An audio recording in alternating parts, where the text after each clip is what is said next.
le poids des cartables. Donc je pense que c'est aussi un vrai sujet pour les enfants et les mères de famille. C'est difficile pour les enfants. Parfois, tu le prends et tu fais hey, c'est très lourd. C'est vrai que moi, je me souviens qu'au collège, on avait une tonne de manuels scolaires et on avait pas mal de manuels scolaires comme les manuels de maths qu'on n'utilisait pas vraiment, par exemple, parce qu'on avait toujours les exercices en cours.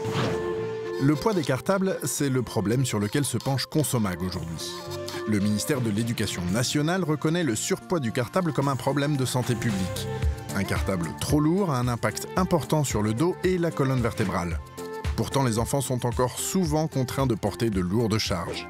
Selon les professionnels de santé, il est jugé trop lourd lorsqu'il excède 10% du poids de l'enfant.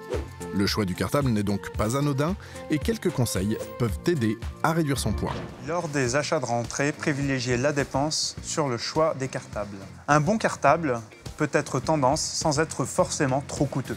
Préférez le plus possible un cartable en tissu le plus léger possible. De préférence un sac à dos avec anse et renfort de confort pour le dos. Il est recommandé d'aider son enfant à faire le tri dans son cartable, qui ne prenne rien de superflu et qui prenne de bonnes habitudes au rangement. Enfin, discutez avec lui de ses envies et contraintes de parcours, marche à pied, transport, escalier, afin qu'il utilise son cartable convenablement.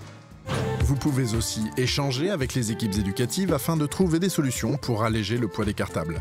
Par exemple, autoriser un livre pour deux, permettre de stocker les livres dans une armoire présente dans la salle de cours, mettre des casiers à disposition des élèves, ou encore faire le choix de plusieurs cahiers avec moins de pages qu'un gros cahier pour toute l'année, ou un lutin avec des feuilles volantes à ranger dans un classeur qui reste à la maison. Les professeurs d'éducation physique peuvent également donner des bonnes habitudes de redressement postural. Enfin, l'utilisation de manuels numériques peut être une piste à explorer pour alléger le poids du cartable.